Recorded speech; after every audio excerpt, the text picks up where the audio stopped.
Bismillahirrahmanirrahim. Assalamualaikum warahmatullahi wabarakatuh. Bersama saya Wira Ida Alam.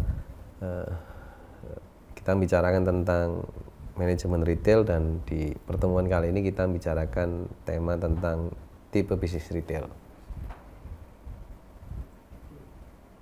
Nah, ketika bicarakan tipe bisnis retail, kita tentu bicarakan tentang karakter bisnis retail itu sendiri. Ketika membicarakan karakter bisnis retail sendiri, tentu berbagai macam bisnis itu menjual produknya dengan berbagai cara, dengan berbagai tools, dengan berbagai karakter sendiri dari bisnis itu. Salah satunya misalnya jenis merchandise-nya seperti apa, kemudian variasi dan aksesorisme atau asesmen dari produk itu sendiri seperti apa.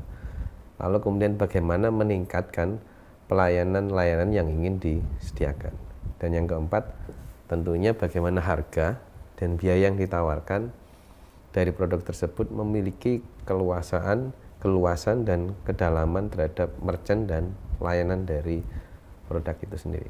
Sehingga tentu akan memiliki karakter dan contoh yang berbeda. Misalnya di gambaran saya di sini menjelaskan bagaimana pasar Beringharjo dengan Indomaret. Mereka punya karakter sendiri dan punya kesukaan dan pengalaman yang berbeda ketika berbelanja di dua tempat yang berbeda. Bahkan mungkin saja produk yang ditawarkan bisa jadi sama meskipun harganya tentu ada selisih. Tapi experience-nya, pengalamannya, rasanya itu menjadi akan berbeda karena karakter bisnisnya akan berbeda. Tempatnya di Beringharjo seperti apa ketika berbelanja sesuatu hal, di Indomaret juga seperti apa. Nah, itu menjadikan poin penting bagaimana karakter bisnis retail itu sendiri menjadi penting. Ketika ngomongin jenis merchant juga ada beberapa tahapan juga di sini. Ada ngomongin banyak hal, ada ngomongin sepeda motor, furniture, makanan, kesehatan, clothing sendiri dibagi juga ada beberapa hal. Ada yang ngomongin tentang men clothing, ngomongin woman clothing, family clothing, storage. Nah, ini menjadi beberapa jenis merchant yang tipe-tipenya berbeda. Tentu ketika menentukan tipe dan jenis merchantnya berbeda, tentu tampilan dan pengalaman yang harus dirasakan oleh customer juga akan berbeda tentunya. Nah, variasi dan asesmen produk itu juga menjadi salah satu hal yang jadi konsentrasi dari tipe bisnis retail di sini pertemuan kali ini. Variasi produk tentu bicara tentang bagaimana jumlah kategori dari barang dagangan yang ditawarkan oleh peritel itu sendiri. Sedangkan asesmen produk adalah jumlah item yang berbeda yang ditawarkan dalam kategori barang dagangannya. Nah, variasi produk ini menjadi penting juga dan krusial bagi sebuah pebisnis atau bagi perusahaan retail, karena semakin banyak cakupannya, harapannya maka pembeli itu bisa mendapatkan banyak hal di pasar atau di perusahaan atau di toko yang ingin menawarkan produknya. Sedangkan asesmen produk di sini sebagai kedalaman barang dagangannya, artinya kebutuhan item itu menjadi hal yang paling krusial bagi customer apa tidak. Itu juga menjadi konsentrasi dari sebuah tipe bisnis retail atau tampilan bisnis retail itu sendiri. Misalnya di sini sebutin ada yang ngomongin sangat sempit, sangat lebar. Bagaimana tampilannya men tie itu kayak gimana? Dasi laki-laki seperti apa? Men clothing seperti apa? Sportnya seperti apa? Departemennya seperti apa? Hypermartnya seperti apa? Maksudnya apa? Ruang yang dibutuhkan tentu semakin kecil. Kita akan bicarakan men tie shop, bagaimana sebuah produk dasi dari seorang laki-laki untuk membutuhkan dagangan dasi laki-laki. Tentu cakupannya semakin sempit, tapi juga menuju ke kanan tentu akan menjadi semakin lebar karena kita ngomongin cakupan yang lebih besar, hypermart, departemen, mini store. Ya, sedangkan kedalamannya juga sama. Ketika kedalaman adalah detailingnya. Ketika misalnya di contoh yang lain perbedaan variasi dan assortment ini, ketika dasi misalnya, orang ketika pengen lihat barang dasinya tentu dia lihat detail. Oh, ini dasinya seperti apa, oh tampilannya seperti apa, warnanya seperti apa, harganya seperti apa. Itu menjadi sangat penting. Sedangkan kalau di semakin ke kanan ya sangat dangkal, dia Ketika ke hypermart ya tentu dia hanya lihat barang yang dibutuhkan, harganya berapa, jumlahnya berapa, butuhnya dibeli. Ini beberapa contoh tentang variasi dan asesmen produknya. Ada brand, ada Nike, ada asesmen di Outdoor Playcom, sedangkan di Walmart ada K2, ada Hermat, dan lain-lain. Nah, perbedaan layanan. Ketika ngomongin tipe bisnis retail, pengecer tentu memiliki perbedaan dalam layanan yang mereka tawarkan di pelanggan itu sendiri. Satu, misalnya tampilan dari display barang-barang itu sendiri. Kedua, proses transaksinya menggunakan kartu debit atau kartu kredit. Kemudian ketiga, atau bukanya 24 jam selama 7 hari, artinya tidak ada waktu istirahat atau tidak ada waktu libur. Yang keempat, kemudian menyediakan lahan parkir yang luas. Nah, selanjutnya bicara tentang beberapa pengecer bahkan mengenakan biaya pelanggan kepada pelanggannya. Beberapa layanan seperti home delivery, pembungkusan hadiah itu dikenakan biaya dari perbedaan layanan di masing-masing store. Yang terbaru saya lihat di punyanya Amazon, dia mendesain tentang, bahkan Walmart juga punya aplikasi sendiri untuk membayarnya, yang tidak hanya menggunakan kartu kredit, tapi mereka punya akses sendiri dengan berbagai teknologi yang dia buat. Displaynya juga berbeda ketika kita beli barang di hypermart atau di Carrefour atau bahkan di Indomaret. Tampilan displaynya, rak yang di depan yang ditampilkan produk apa saja, yang di belakang itu produk apa, yang di tengah seperti apa. Nah, setiap hal itu menjadi poin penting. Angelnya, sudut yang ingin dijualkan masing-masing retail atau perusahaan retail, harapannya tentu bisa meningkatkan penjualannya. Sehingga kalau di sini dijelasin di poin ini saya tentang bagaimana display barang-barang dagangannya itu sendiri. Lah, orientasi harga di sini juga dijelaskan bagaimana orientasi harga dengan perbandingan asesmen.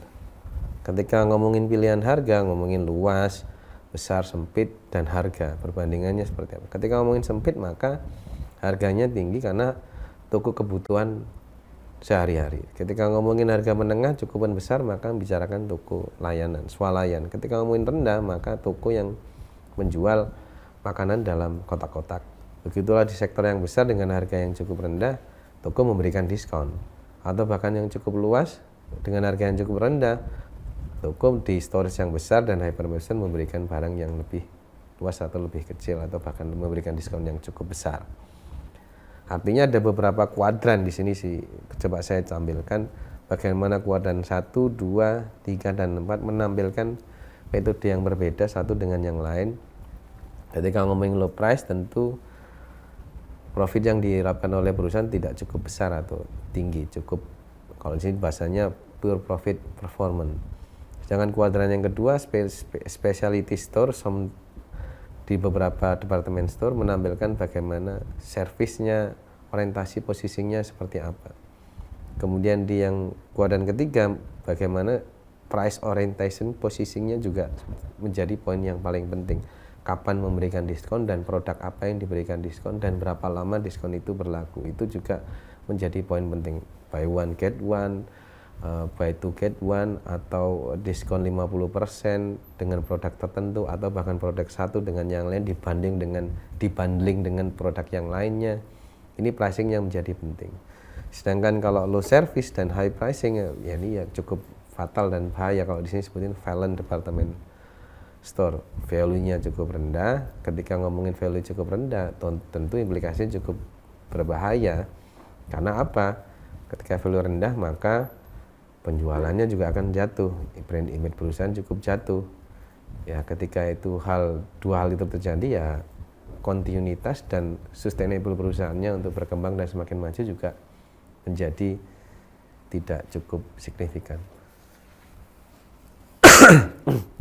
Pertumbuhan berbagai macam bisnis retail juga di sini ditampilkan. Ada beberapa retail juga dibagi menjadi 3 hal: retail makanan, retail merchandiser umum, dan retail jasa. Dan di sini disebutin ada bagaimana penjualannya yang cukup tinggi. Di sektor food tentu yang cukup paling besar, konvensional supermarket memberikan kontribusi yang cukup signifikan, hampir 600 juta dolar, dan estimated sales growth-nya cukup tinggi di angka 3,3%. Super center juga cukup tinggi di angka 354 miliar dolar atau juta dolar dengan pertumbuhan yang cukup tinggi juga. Dari beberapa hal ini yang saya ingin menjelaskan poin dari tampilan pertumbuhan berbagai macam bisnis retail yang paling cukup signifikan ada di poin terakhir, di mana e-commerce memberikan kontribusi sales growth yang cukup signifikan di angka 15%. Sedangkan pertumbuhan yang cukup drastis turun di bagaimana department store, yang pertumbuhannya di negatif di angka 0,9% dalam rentang waktu 2008 dan 2013. Kita belum update kembali di tren yang sekarang, apalagi after pandemi. Nanti kita akan bicarakan lagi bagaimana proyeksi ke depan dari berbagai macam bisnis retail ini.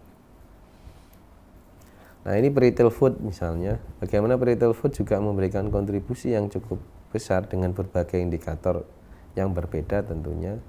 Bagaimana sebuah convention hall memberikan persentase ketersediaan makanannya cukup banyak, 70-80%, limited sampai 80-90%, super center 30-40%, convention hall sampai 90%.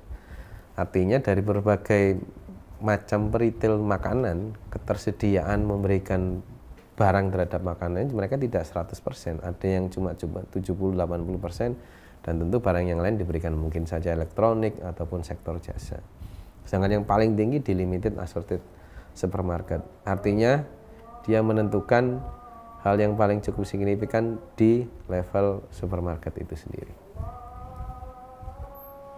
Retail umum juga menjadi hal paling penting juga, di mana retail umum juga memberikan kontribusi bagaimana lokasi. Kalau kemudian di bagian ini dijelasin tentang pentingnya sebuah lokasi dari retail umum, stand-nya alone, kemudian regional wilayah itu juga menjadi hal yang paling penting. Misalnya di sini sebutin discount store.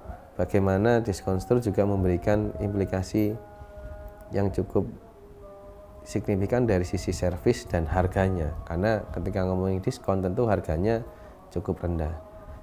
Makanya di gambar ini jelasnya ada Matahari, ada K24. Ini menentukan perbedaan antara satu dengan yang lain dari sisi penjualan maupun tampilan retail merchandising umum.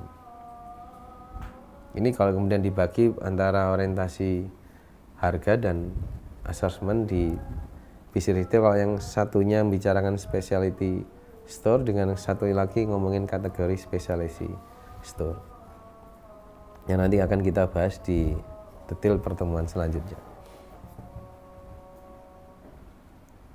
Ada beberapa contoh retail jasa. Kalau kemudian di sini dijelasin adalah retail jasa yang ditampilkan, salah satunya adalah airlines yang cukup poin paling tinggi di angka cukup pertama, di mana ada British Airways, JetBlue, American, dan juga ada yang paling bagian bawah tentang Vision Center. Ada lagi juga tentang insurance, fast food, entertainment, education, bank. Ini beberapa retail perusahaan yang bergerak di sektor jasa yang memberikan kontribusi ekonomi yang cukup signifikan di masing-masing perusahaannya maupun wilayah, bahkan di kontribusi pertumbuhan ekonomi suatu negara. Nah, rangkaian kesatuan retail dan merchandiser jasa di sini juga dijelasin bahwa semua pengecer berusaha menyediakan barang dan jasa bagi pelanggan mereka, namun pengutamaan dan penekanan dari merchandiser dari layanan setiap format bisnis retailnya tentu berbeda. Kenapa ini berbeda? Kalau ini disebutin misalnya bagaimana kemudian ada dua arah panah yang berbeda, all service no goods, kemudian satunya all goods no service.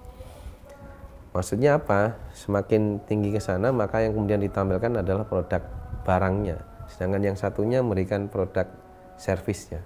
Mereka punya keunggulan masing-masing di satu sektor, ini fokus di sektor jasa, satunya di sektor produk produksi dan retailnya berupa barang. Adapun bisnis retail juga berdasarkan kepemilikan, ada kemudian independen retail, seseorang yang kemudian menjalankan bisnisnya secara sendiri dan menjalankan tokonya.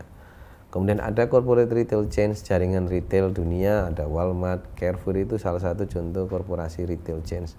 Ada juga organisasi franchise yang mendapatkan lisensi untuk membuka usaha dengan bantuan dari franchisor ke franchise-nya.